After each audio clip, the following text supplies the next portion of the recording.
Well, all right. Moving on. What film deserved a reboot? Reboot? Blah, blah, blah. What film deserved a reboot but didn't get one? Reboot, but My pick would be The Dirty Dozen. You're here, a remake would also or a remake, or a reboot, Okay. a reimagining, however you want to Sure.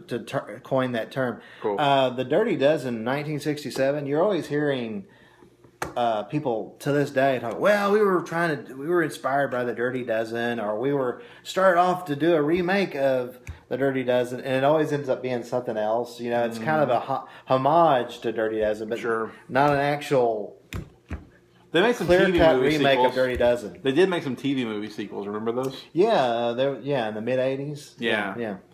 I think we actually watched some of those. I think I watched some of those as a kid. I know. I think I watched one when I don't remember them.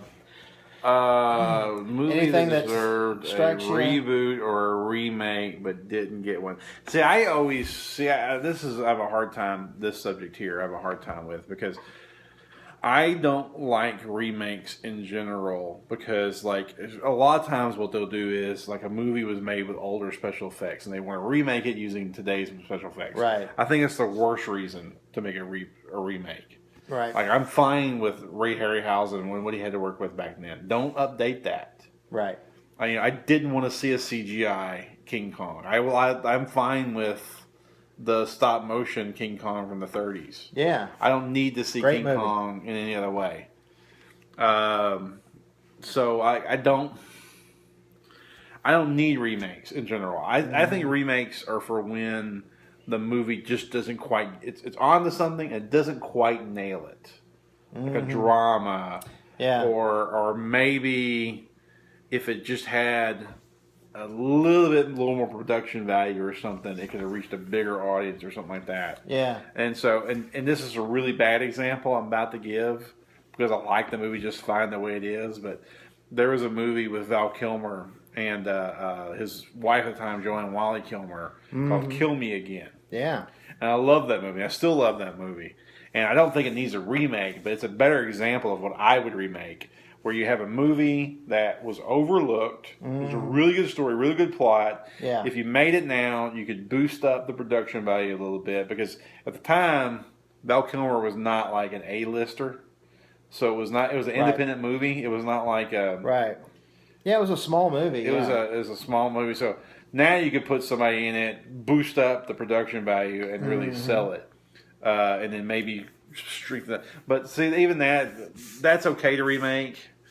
I think remakes are safe for when a movie just doesn't quite get it right, and you think you can. Yeah, but it had a good idea. A good idea, or make it better. Well, in principle, I agree 100% with what you're saying because I generally resist even sequels. I mean, but I resist the idea of rebooting and remaking. But the fact is, they make money. It is a business, and so I accept that they exist, so that's why I put it in the French discussion. Connection 2. Yeah, I love that movie. That will stay on. Well, see, that will stay on your sequels and answer the same time. I thought French Connection 2 is not that great. Oh, really? I don't love it. I mean, I liked it. Okay, I like it. I don't love it. That to me is a movie that you could remake and kind of clean up the rough edges that it has. Okay. And it makes sense? Sure. So, like, they were close, need a little tightening, whatever else. But I'll never say, hey, remake RoboCop because you have better special effects now.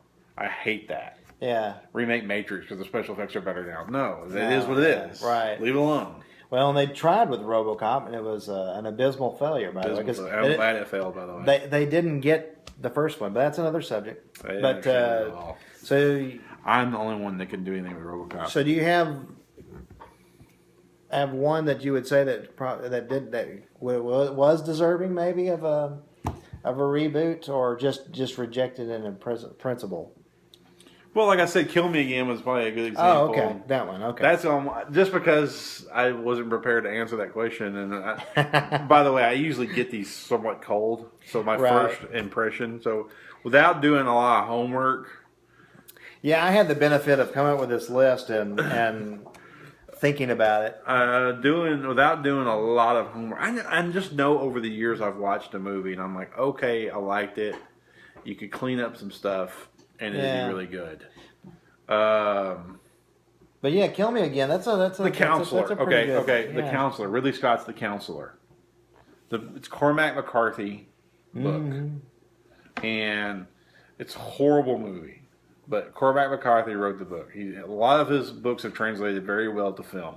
Mm-hmm. I bet you somebody out there could take his work and make it into a good movie because it's got a lot of elements. It's got drug dealers and crooked lawyer and guy in over his head. And a femme fatale. You got a lot of cool elements there. They just screwed it all up. Didn't know what to do with it. Yeah, it was pretty looking crap is what it was. Is it my number one choice as a remake? No, but it's a better example of what I would remake. You screwed it up the first time. Let me just start over and fix it what you did. Well, I thought Dirty Dozen was like a 3-star movie, but it had a good idea. It was like okay. I thought it was kind of. Some people just think they think it's like a classic. It's 4-star. That's okay. I just thought it was but the idea was cool. I was like, nowadays you could do it. You can almost do an Expendables kind of approach to it.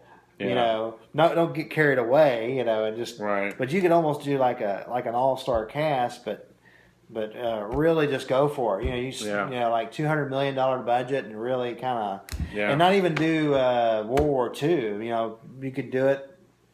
You could do it current if you wanted. If maybe war in Afghanistan. Make it a Vietnam movie. You could do whatever you wanted, really. But I just think that the formula is there. The potential to make a movie that is more interesting than what they pulled off in the first one. So, all right, what's next?